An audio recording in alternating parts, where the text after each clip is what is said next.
Jika sebelumnya kita sudah membahas bagaimana cara menolak cinta dari Dayang Sumbi kepada Sang Kuryang dengan cara memberikan tantangan membuat perahu, danau, dan harus sudah ada sebelum matahari terbit. Sesungguhnya Sang Kuryang itu mampu membuat semuanya itu sebelum matahari terbit. Namun Dayang Sumbi memohon kepada Sang Hyang Widiwasa, jika Tuhan Yang Maha Esa menghendaki tidak terjadi pernikahan antara seorang ibu dengan anak kandungnya, maka mohon diberikan jalan keluar yang terbaik. Maka datanglah sebuah firman, atau mungkin boleh dikatakan firasat, untuk menebarkan serbuk permata yang ada di pinggangnya di antara pegunungan Gunung Tampomas yang berada di ufuk timur.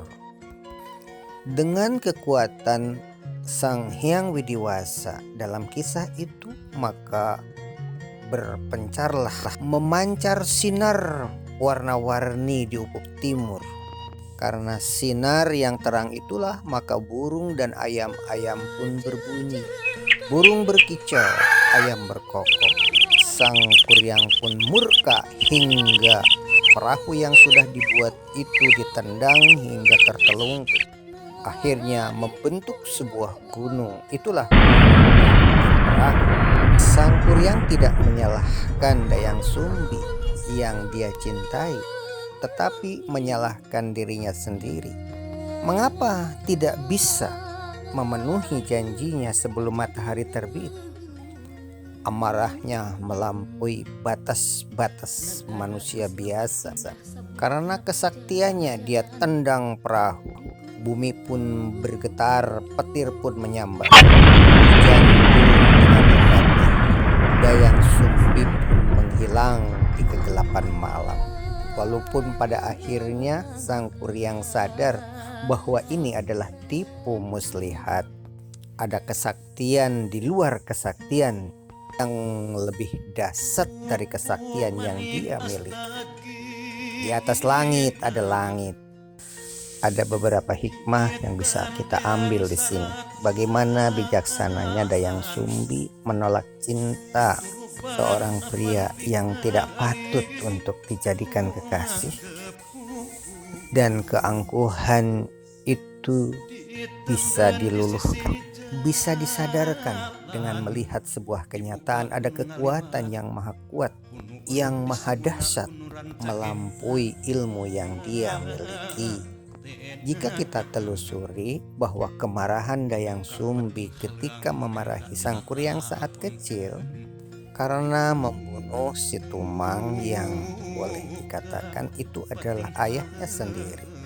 Mustahil Sang Kuryang itu memiliki seorang bapa seekor anjing hitam. Ini adalah bahasa kiasan. Pengertian anjing hitam itu adalah orang terhina.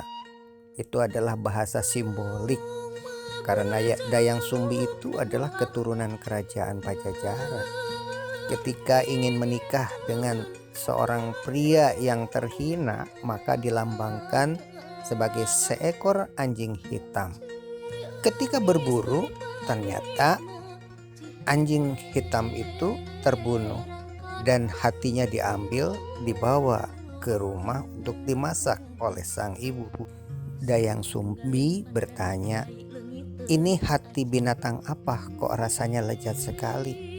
Dan Sang Kuryang malah menangis. Ketika dia berbuat jujur, berkata jujur bahwa itu adalah hati si Tumang, alangkah marahnya seorang ibu.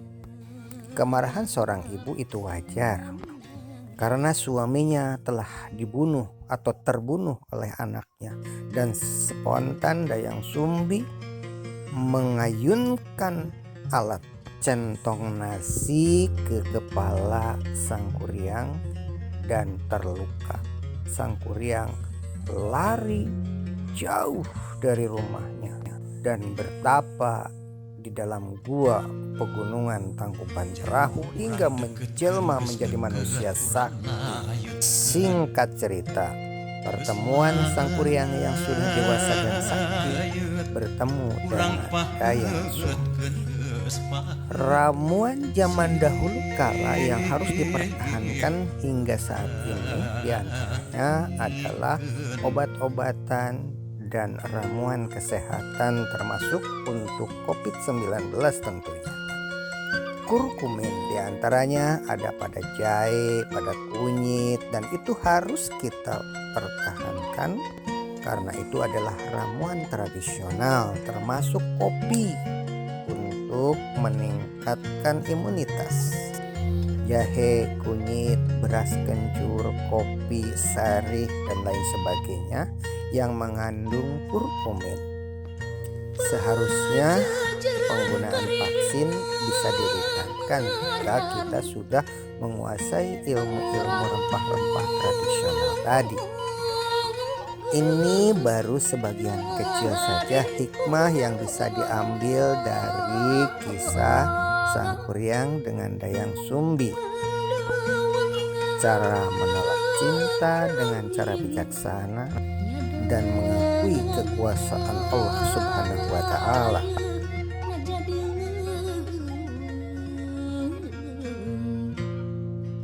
Negara geus lawas pindah saburatna pajajaran.